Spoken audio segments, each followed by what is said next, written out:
Question number 28 में कह रहा है a wheel of radius R mass M is placed at the bottom of a fixed step of height R as shown in the figure. A constant force is continuously applied on the surface of wheel so that it just climbs step without slipping.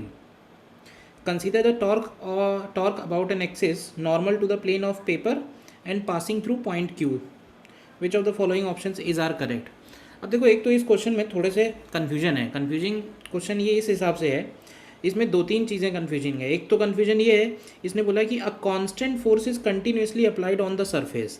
अब इसके constant बोलने का मतलब क्या है? Constant in terms of magnitude और constant in terms of direction and magnitude both.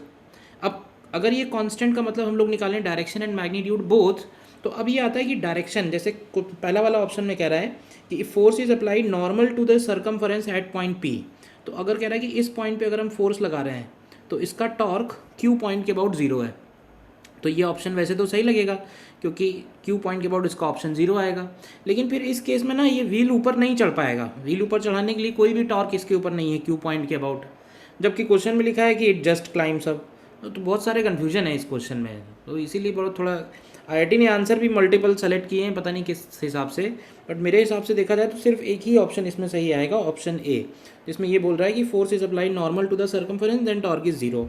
Next option देखो, कह रहा है if force is applied normal to the circumference at point X then tau is constant. अब देखो, अब कह रहा है कि अगर हमने इस पॉइंट पे फोर्स लगाया है, अब ये बताओ कि जब ये व्हील चढ़ना शुरू करेगा तो ऑब्वियसली ये जो फोर्स है, अब पॉइंट ये आता है कि इस फोर्स का डायरेक्शन और मैग्नीट्यूड अगर हम लैब फ्रेम में, यानी कि अगर हम ग्राउंड के रिस्पेक्ट में बात करें कि ग्राउंड के रिस्पेक्ट में फोर्स हमेशा इस डायरेक्शन में लगता रहे, तो जब ये व्हील चढ़ेगा तो डेफिनेटली इसका ये आर्म लेंथ में थोड़ा चेंजेस आएंगे. ठीक है ना?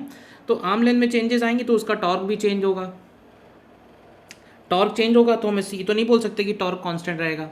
दूसरा कन्फ्यूजन इसमें ये है कि ये जो टॉर्क बोल रहा है, ये टॉर्क इस फोर्स का बोल रहा है या ये नेट टॉर्क बोल रहा है. क्योंकि जब हम क्यू पॉइंट के अबाउट टॉर्क निकालेंगे और जब ये चढ़ना शुरू करेगा तो क्या होगा कि mg का टॉर्क, ठीक है, और जो फोर्स हमने लगाया है उसका टॉर्क, इन दोनों का मिला के नेट टॉर्क बनेगा. तो ये जो टॉर्क हम लोग निकाल रहे हैं ये हम फोर्स f का निकाल रहे हैं, ठीक है, नेट टॉर्क नहीं निकाल रहे हैं. अब ये भी नहीं पता है इस क्वेश्चन में कि जो टॉर्क बोल रहा है ये नेट टॉर्क बोल रहा है या फोर्स f का टॉर्क बोल रहा है.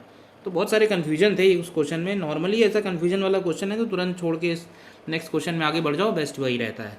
ठीक है ना? इसके बाद कह रहा है कि if force is applied tangentially at point S then torque not equal to zero.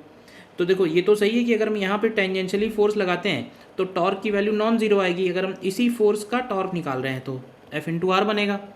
लेकिन कह रहा है कि व्हील नेवर क्लाइम्स अप. तो व्हील नेवर क्लाइम्स अप कैसे हो गया भाई? जब क्वेश्चन में ही लिखा है कि व्हील जस्ट क्लाइम्स अप, तो अपने ही स्टेटमेंट उन्होंने कंट्राडिक्टरी दे दिए हैं. तो शायद ये सी ऑप्शन सही भी दे दिया, बट मेरे हिसाब से तो नहीं ये सी सही आ रहा है.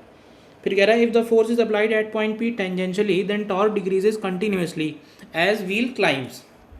अब देखो, ये ऑप्शन इस हिसाब से गड़बड़ हो जाएगा क्योंकि देखो, अगर हमने यहाँ फोर्स लगाया है तो ये वाला डिस्टेंस शुरू में देखोगे आप तो 2r के इक्वल है.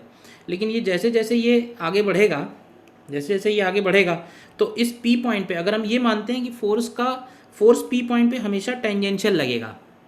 दो बातें हैं देखो, कि जब ये व्हील चढ़ा तो मान लो P पॉइंट यहाँ आ गया, तो हम फोर्स का डायरेक्शन अगर कांस्टेंट रखेंगे तो ये आर्म लेंथ चेंज होगी. ठीक है ना?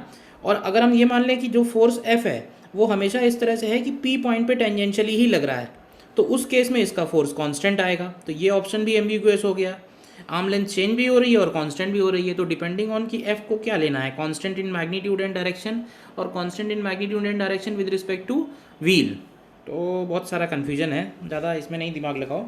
ऑप्शन ए ही सिर्फ मेरे हिसाब से करेक्ट आएगा इसका. ठीक है.